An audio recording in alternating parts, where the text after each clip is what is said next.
Hello, dance studio owners. I'm Shannon Westbeer, Program Manager for the Inner Circle. And welcome to a brand new series of the Transform My Dance Studio podcast. Over the next 6 weeks, we are delighted to be introducing guest host Cara Poppit for our unmissable Dance Studio Connection to Creation series. Cara is not only one of the DSOA's industry-leading coaches inside the Dance Studio Owners Inner Circle, she is also the founder and artistic director of Soul Connection in Calgary, and the founder and CEO of the Studio Fine Arts Club, offering daytime revenue for dance studios. In this podcast series, Cara will be sharing the tools and strategies that have helped propel her business ventures into empires, and how she taps into connection to lead the way. Before we begin this week's episode, we are so excited to announce the doors are now open for the Dance Studio Owners Association's free virtual event, Dance Studio Domination, happening on March 17th.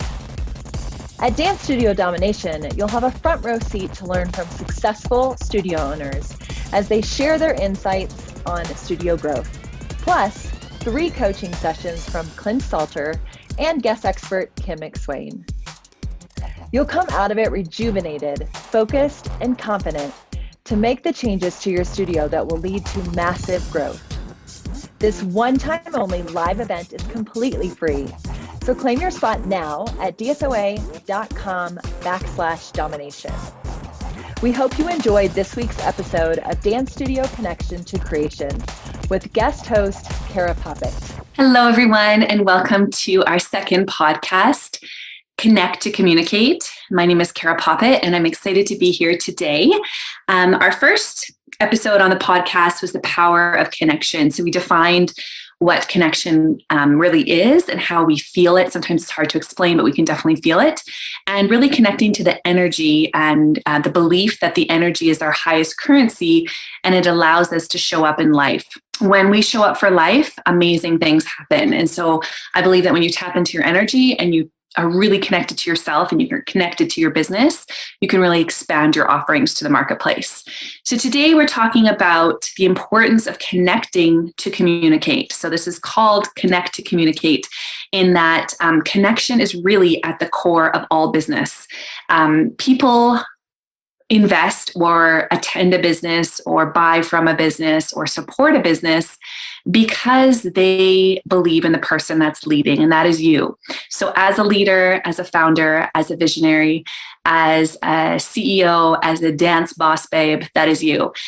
And it's really, really important to be aware of the energy that you are bringing in everywhere you go, because that is what people feel and that is how people are going to connect to you. So it's really important to understand, what is your dominant connection style? How do you communicate regularly? And there's a philosophy called match and mirror, which is really understanding how people show up and what their dominant communication style is. So for example, do people come to your studio and do they talk really fast and do they want all the facts and they're in a rush and they want facts only and then go? Do people come into your studio and they want to ask you about your weekend and they talk slower and they connect and they're not in a rush and they're really in the moment? There's 4 primary personalities and profiles of most people on how they connect.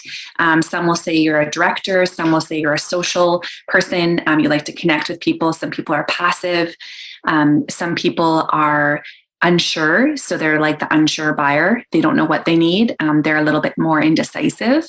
And so really just paying attention without going into too much detail on all these different primary profiles of people is just the concept of matching and mirroring. So when someone comes in and they are in a rush and they're like, hey, Miss Cara, I need to know this, this, and this, and this, they will be annoyed if I take my time and ask them how their weekend was and talk to them about, their great purse that they have and their beautiful nails. They just want to be in and out. And so you match and mirror that personality style. And so you call them by their name, because that is the best word for all humans. Everybody likes to be called by their name.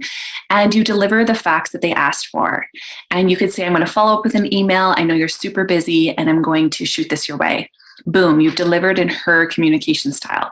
Another mom might come in, she's a little bit more relaxed. She asks you how you're doing, asks you, if you got your favorite cookie that she left you, like all these great things. And you can tell that she values socialization and she needs that to connect. So you connect to her that way and you ask her some questions as well. And then you go into delivering the details, because then she feels that you've delivered on her primary communication style. So all that you have to remember, without worrying about memorizing all these different profiles, and there's a lot of research out there to show different market consumers and primary profiles of people, is really just to understand match and mirroring. So pay attention to how they speak. Do they speak fast? Do they speak slow? Do they make good eye contact with you? Do they look away? If they make poor eye contact and they don't feel, comfortable making a lot of eye contact, it's not going to be ideal if you're staring in their eyeballs and getting really deep and juicy, because you will actually make them feel uncomfortable, even though that's what we've been told of like, make good eye contact.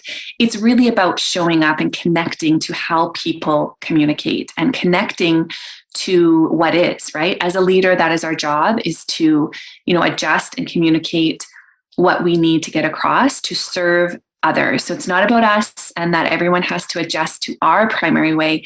It's really about understanding people. And so I like to call this kind of like the psychology of people and how people think. So most people will argue, if not everybody will say that everyone wants to be seen, heard, valued, and loved.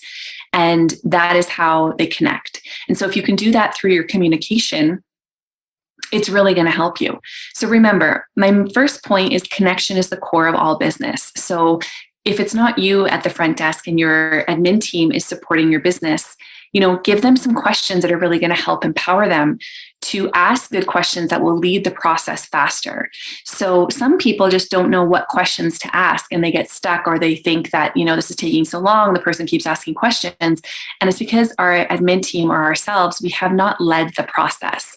So if you can start thinking about, I need to lead the process to serve the customer, I need to meet them where they are at, and then I need to direct them and lead them and give them the best recommendation based on the information that they've given us. When people are overwhelmed, they freeze. When there's too many options, they don't make a decision. It stops the process. So when you ask questions such as, is your child in any other activities already? Or what does your child like to do at home? You can kind of get a little bit of information about the personality, or they might say, oh yeah, they love figure skating. And you could pull off from that to say, oh, ballet will be an excellent complementary activity to figure skating. She's going to feel really comfortable because she knows, some of the basic lines and forms, but you can relate to people. When people feel that you relate to them, you open up the communication. And that is really important when we're talking about connecting to communicating. So without the connection, it's really hard to communicate effectively. Yes, you can still communicate, but is the person actually hearing what they need to hear to move along in the sales process? So remember that connection is the core of all businesses. And if you can match and mirror personality styles, and you can adjust how you deliver information to meet the client, and you really, really are focused on leading the client and serving the client by asking powerful and intentional questions that are relative, that is going to open up your communication style.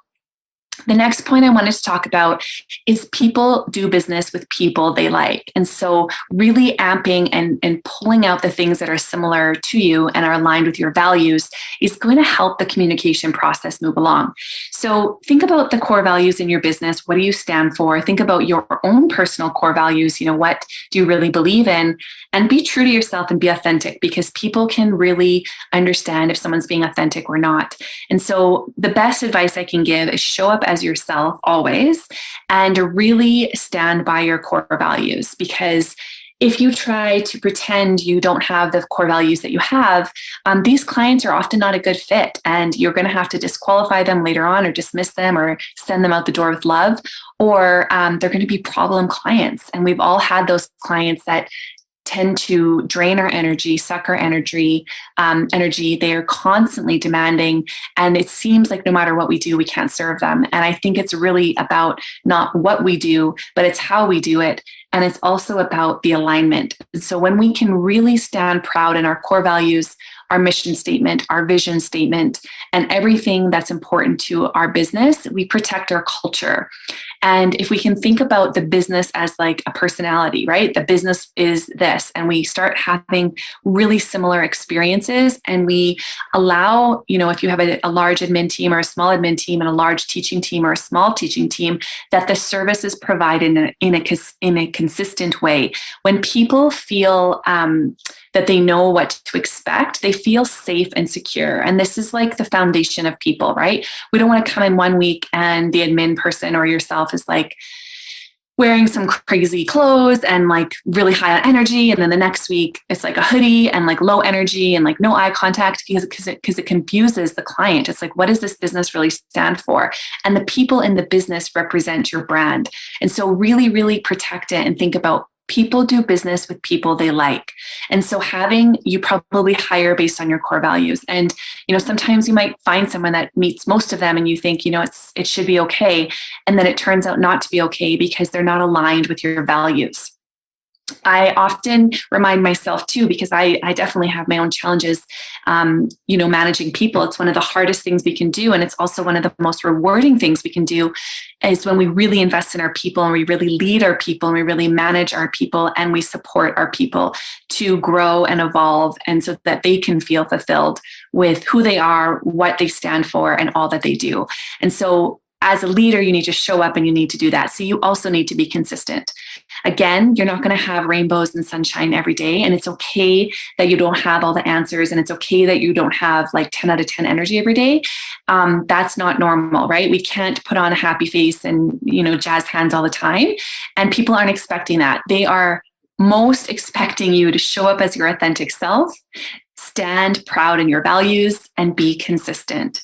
And so remember, connection is the core of all businesses. And the second point I'm talking about today is just people do business with people they like.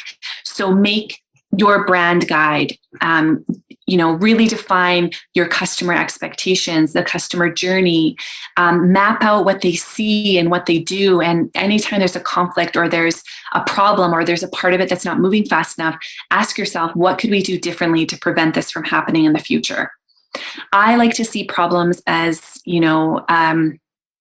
a deep look and a deep inspection into the business, because often problems will shed light into some things that were not in your viewpoint. We are leading the business. We have a vision. We have many moving parts of the business, and we can't see everything perfectly clear all the time. It's normal. You're normal. It's natural. Your business is awesome, but you got to be curious with your business. And so really, really being open to feedback and really being open to leading your customer is going to help you. The next thing when we talk about connecting to communicate is really about investing in people, and they will invest in your vision. So this is like your team, the people that support you. Do you invest in your people or do you just tell them what to do? I think when we all start out in businesses, we, tell people what to do because that's what we think we need to do.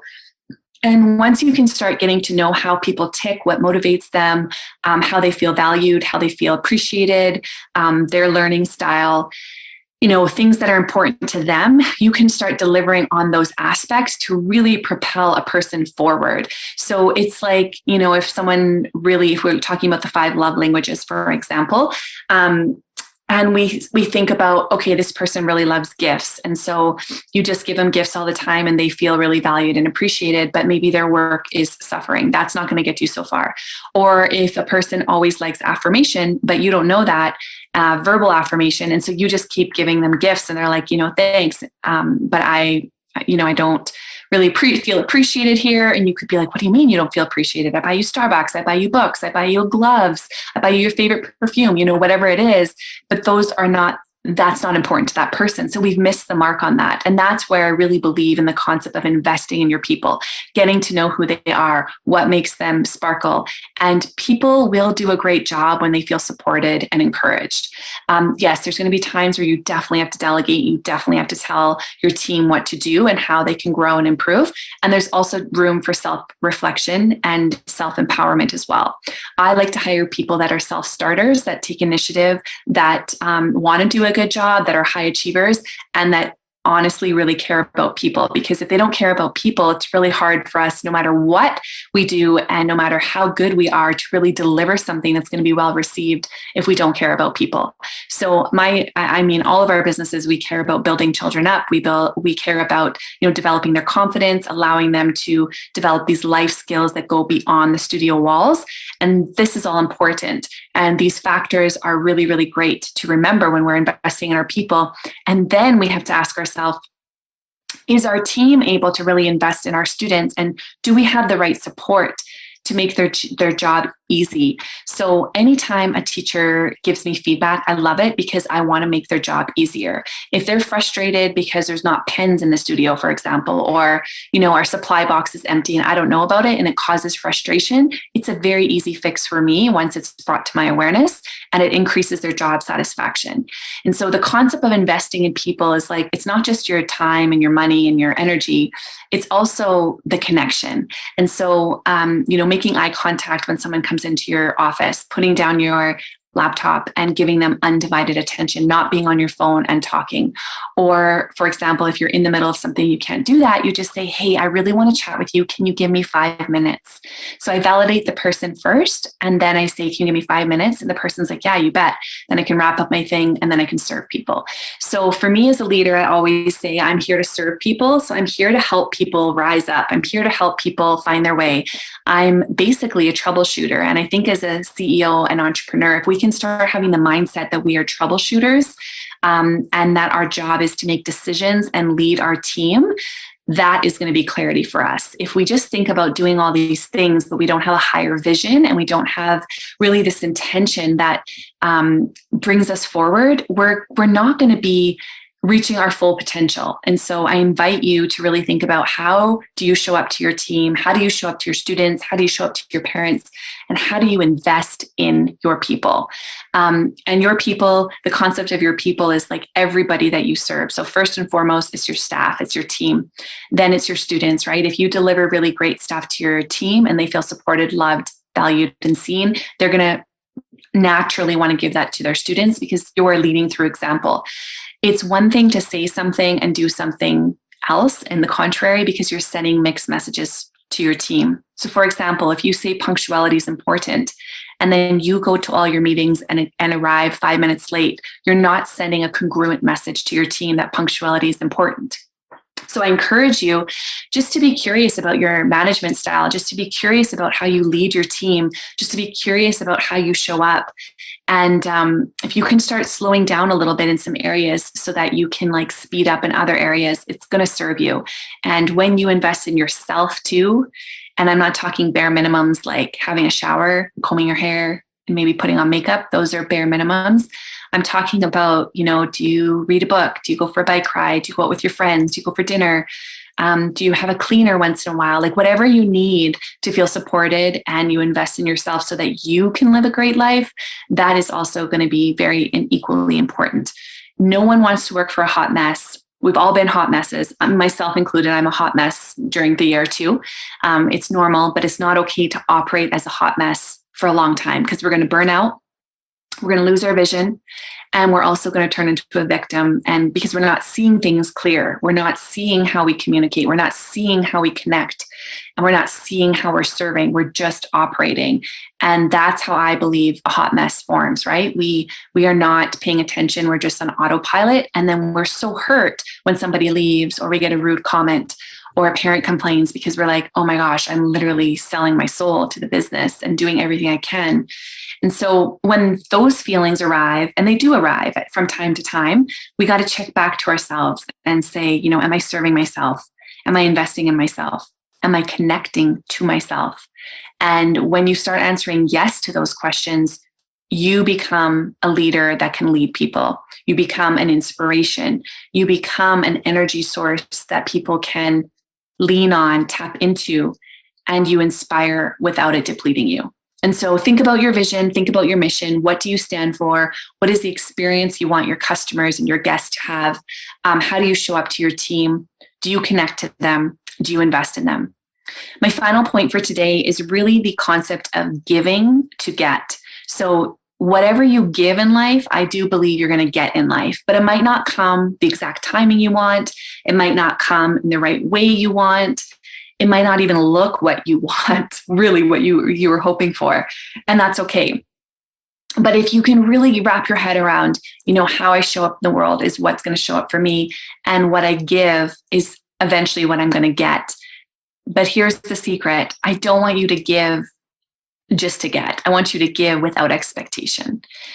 That is the beautiful thing. And that is the work we have to do. It's the work I continue to do, right? We can be discouraged when we do something great for our team and say, nobody says thank you. You're like, why didn't nobody say thank you? They don't even appreciate how much I work and blah, blah, blah, blah. And we have these stories.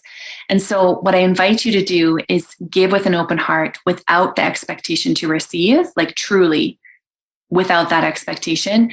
And I think you'll be amazed about what's going to show up because you're serving in a higher level, you're giving to a greater extent, and you're really making an impact on the lives of all the people around you, coming from your team, your teachers, your parents, everything. It's like really the energy and how you connect. And so to wrap up today's session on connecting first in order to communicate, I just want you to remember that connection is the core of all business. Every single business, we got to serve our people. We got to deliver what we're promising. We got to elevate the experience, and we need to keep it consistent. People do business with people they like. Think about matching and marrying personality styles. Think about, really becoming observant of your business and becoming curious again of what else could you do to be better? What else could you do to up-level the experience? I think personally, when I stop asking those questions, I kind of get stagnant in my business. Maybe there's no growth and I lose my inspiration. But when you start being curious with your business and you see things from a different lens, you get different information, and then you're able to use that information to enhance your business in whatever area you believe needs enhancement. Maybe it's your quality of training. Maybe it's your, mapping out your student journey. Maybe it's about taking time to really connect to some of your parents. Maybe it's about doing a masterclass for your students and reaching like more students at one time. Whatever it is that you think is important, that you need to drive your business forward, you need to do that first. And sometimes we don't ask ourselves those questions. We are just operating. Again, I invite you to invest in your people and in your team and invest in your vision. So really keep your culture protected, keep it strong. Make sure you are communicating effectively by, you're saying it out loud, you are demonstrating it, and you are also writing it down, because people learn differently. So some people learn auditory, so they have to hear it. Some people, it's visual, they need to read it. And some people, it's kinesthetic, they need to actually do it. And so by you demonstrating it, it's going to show that. So think about the learning styles, because sometimes, I hear people, other studio owners that will just share kind of some of their frustrations and challenges of like, I keep telling my team the same thing and they're not listening. And my first thought is like, have you tried communicating in different ways so that you're reaching their learning style? Because then it maybe will sink in. And that's also when we show up in our dance room and we're teaching our students. Someone might say, oh, I've been repeating this over and over and they haven't gotten it. And then you come in and you say it differently or you do it differently and they get it. And it's because we teach usually in our most dominant style, right? We're not aware of the other styles of learning. And so with the awareness that people learn in three different primary ways, then we need to deliver in those three ways too. So I encourage you to get curious with your company, get curious with your vision, think about up-leveling the experience and really investing in your team. I think when you invest in your team, you also need to really, really remember, because as women that are high achieving and have large goals, like all of you do. That's why we run dance studios. It's not an easy job. It's not a straightforward path. There's a lot of surprises along the way, and there's a lot of opportunities along the way. And if we don't take care of ourselves, we can lose ourselves along the way, which is really the saddest part of running a business. And it's any business, right? It's great that we have passion and ambition as entrepreneurs, but it's also important that we slow down and we take care of ourselves, because without our health, without our mindset, without our strength, we really can't serve people. So if you are feeling guilty, taking a day off, taking a weekend off, going away on your trip, I want you to reframe it in your mind. This is what I do, and I invite you to try it to see if it helps you, is I tell myself, Cara, you are investing in yourself now. guilt-free. If I watch a day of Netflix, I'm investing in myself. If I go for a long walk, I'm investing in myself. If I go on a trip and turn my cell phone off, my smartphone, pardon me, that shows my age, I'm investing in myself, right? All these things we need to reprogram instead of like, I'm being lazy. High achievers also need high rest. You cannot serve to your greatest ability, no matter who you are, with an empty cup. So serve yourself first before you serve others. Invest in yourself. Take care of yourself. You know yourself the best. Do you need the nice nails to feel good? If you do, do it. Do you need the latte every morning before you go to work? Yes, you do. Then you do that, right? You enjoy having a nice outfit, treating yourself to that, do it. You enjoy going for a massage, whatever it is that fills your cup.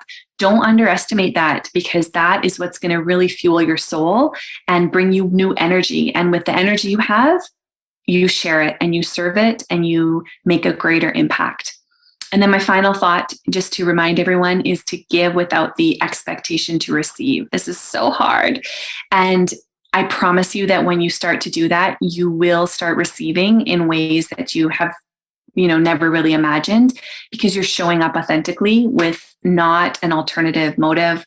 You're really showing up out of a place of greatness within yourself, and you're there to serve. So I hope this offered a lot of value today. Next week, we're going to be talking about some communication tips that I'm going to share. And so again, it's going to come from connecting first. That's really, really important. And I'm going to give you some tips and tools to really up-level your connection and your communication style so that you can get the results that you want in your business. So remember, you're doing incredible work. We don't hear this enough. We always tend to hear, the downsides, the things we need to improve on, the things that suck. And I just want to say thank you for making a mark in this world. And thank you for showing up as you. And I encourage and invite you to do the work so that you can live your best life.